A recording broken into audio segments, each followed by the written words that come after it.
This means that all life in spiritual decline or descent to lower dimensions slips into the third dimension of the solid material universe. Atlantis and its race were still anchored in the fourth dimension. The Masters of Wisdom knew that at the peak of this civilization, the cosmic cyclic plan had anticipated that the souls would move down into the third dimension in order to totally experience the forgetting of their divine source and to live through the so-called Dark Age. Because if we had precise clues, if there were clues in history books about particular cultures, advanced cultures which were destroyed, then we'd have dates. Then we would know that these things are factual, not mythological. But because we only have mythological clues, we're a bit up in the air. For my part, I'm completely convinced that advanced cultures must have existed. I am convinced because throughout my travels, I filmed and photographed many incredible things on this earth. Amongst them places like Puma and Tuku. These are enormous plateaus which are prefabricated building sections, revealing a level of technology that could never have come from our developing technology. It must have come from a prior civilization, obviously more advanced than ours. Something like an advanced culture can be proved on the basis of photographic evidence, as well as the mythological material.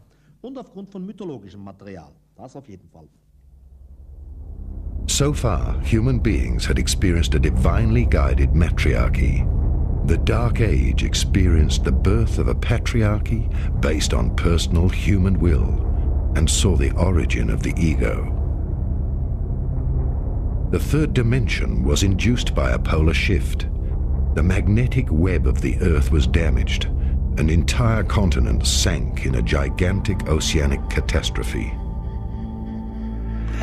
But before this occurred, the Masters of Wisdom brought the knowledge of humankind to safety into the pyramids. They did not preserve written texts, but built the pyramids with mathematical precision, using a universal language which can only be deciphered when humankind leaves the cycle of the third dimension, enters the fourth again, and then returns to the fifth dimension.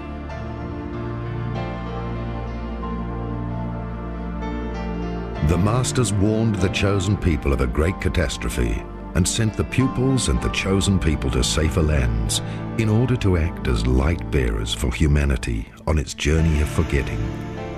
Today we still find artifacts and evidence of this incredible civilization, of its spiritual knowledge, of its ancient people and mythology.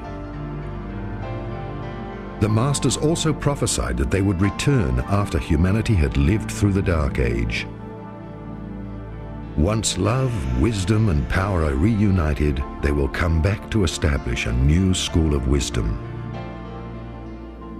During this lowest phase, the extraterrestrials with their higher consciousness could only act as observers and guardians of evolution. Some of them left the planet and went back to Venus and the Pleiades.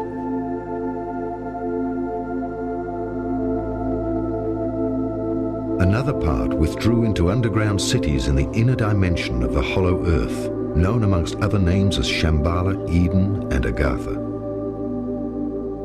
Through the polar shift, the outer layer of the earth was negatively polarized, hence the inner world of Agartha, meaning the Garden of Eden, was separated from the outer worlds. In a symbolic sense, the outer human being was driven from paradise. They used time, consciousness, and gravitational barriers to seal the entrance gates of the Golden Cities. I'm Wendell Stevens, Lieutenant Colonel, United States Air Force, retired, and I was delivering aircraft from the storage center in Tucson to South America, which afforded me an opportunity to carry out my own personal investigations of the UFO phenomena and possible connections with earlier civilizations down there.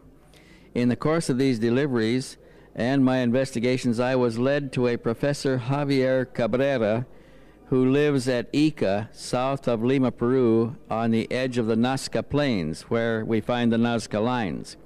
The Nazca Lines, first of all, were an indication that somebody extraterrestrial or some civilization beyond ours was making contact with the South Americans in the area. And of course, Machu Picchu and Tiwanaku and some of the other earlier ruins are in that vicinity. And so I went to interview Dr. Cabrera and discovered that he was in possession of a number of stone tablets. They were black basaltic stone carved by striking a sharp instrument in a line, producing a white line on the black stones. He had 11,000 of these stones, and these stones clearly showed that a civilization came from the stars, and the source was indicated in one of the round stones. They came from the stars into a civilization in South America a long time ago, set up a colony, remained for a time, and interacted and lived with the people, the indigenous people in the area, and then for some reason abandoned the colony and took everybody back to their home planet, leaving only the remains of their culture behind, which in years, in a few hundred years, degenerated to nothing, and the evidence was lost except for what exists on the stones. The Brotherhood of Atlantis. At a time when Atlantis reached its peak, ambitious scientists were determined to draw the last secrets from nature.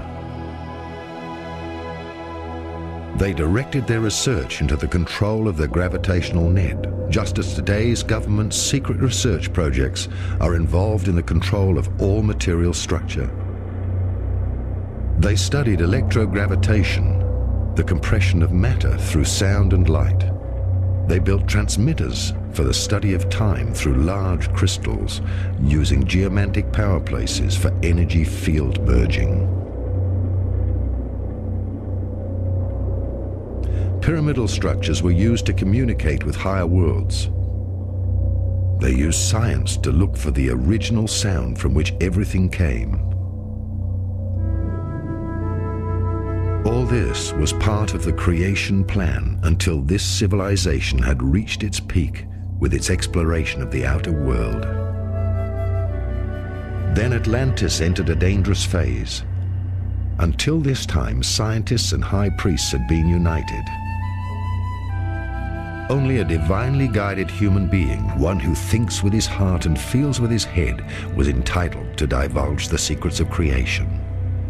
Such a scientist and high priest was guided by God and higher spiritual hierarchies, and was in harmony with its creations.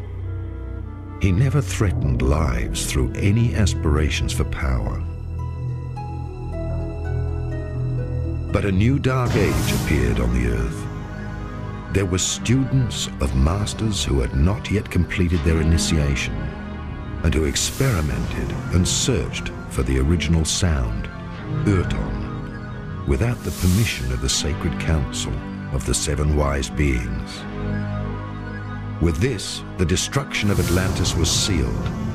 Separate thinking without divine guidance, without the intuition from the heart, used for the sake of personal will and power, alienated science and the priesthood. A preordained catastrophe occurred. The Council of the Seven Wise Beings, who at that time resided physically on the earth, withdrew.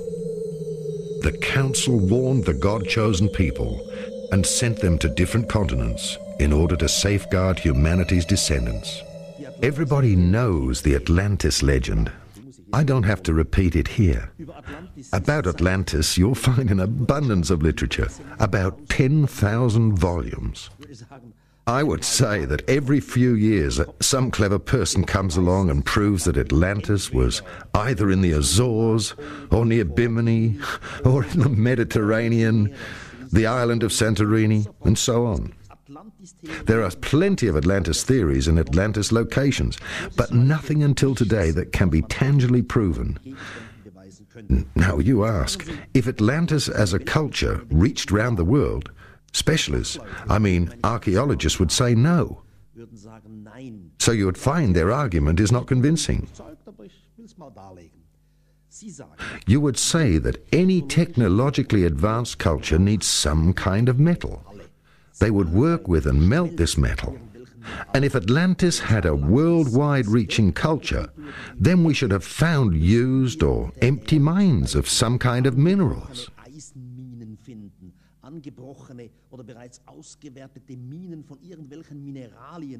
And none has emerged so far. And that is why specialists say Atlantis could not have had a worldwide culture.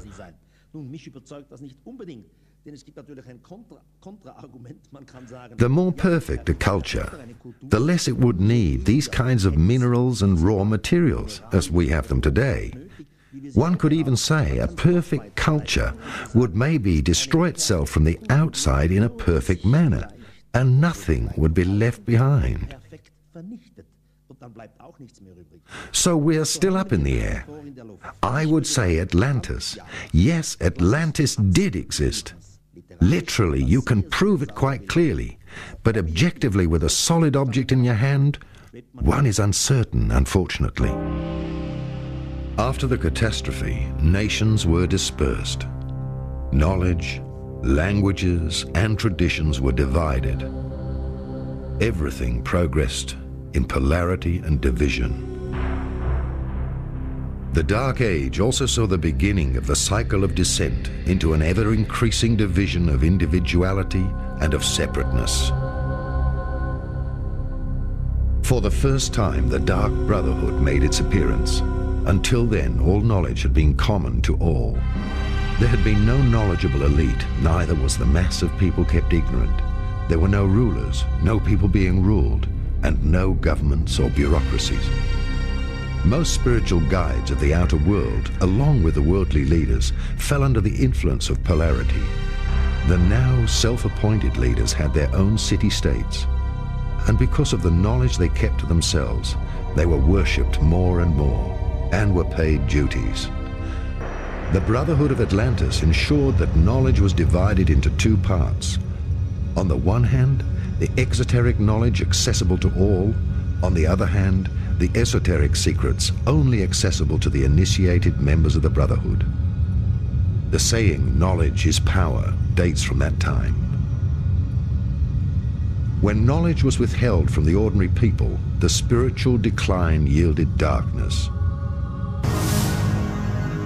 Power struggles and dissension arose among the leaders of the Brotherhood, who, afraid of losing their power, used science to develop weapons, because verbal agreement was no longer possible. At first, weapons were developed for defense and later used for aggression. Governments began to spy on each other, and the first secret service agencies were founded to forestall opponents. This tradition is alive today. The secret services not only serve government leaders, but also the powers of corruption. Thus Atlantis, after many declining cycles, finally reached its downfall. At the peak of one of these quarrels for absolute power, the ultimate weapon, a gravitation bomb, was produced in order to destroy the cities of the now fighting elite priests. The Indian national epic, the Mahabharata, is widely known. It tells of wars. For example, in the 5th book of the Mahabharata, it tells of a god who was called Gurkha. And this Gurkha has thrown a single lightning bolt onto the threesome city. Then it was described in detail how the elephants stumbled around in circles, their skin hanging off them. They roared, people screamed, birds fell out of the sky, warriors tore off their armor and jumped into the water. It is clearly said that everything was surrounded by a deadly breeze, and even the unborn children in the womb died. And this is a case out of Indian mythology where definitely a bomb had been dropped, because all the symptoms have been described so precisely. Up to the great blow,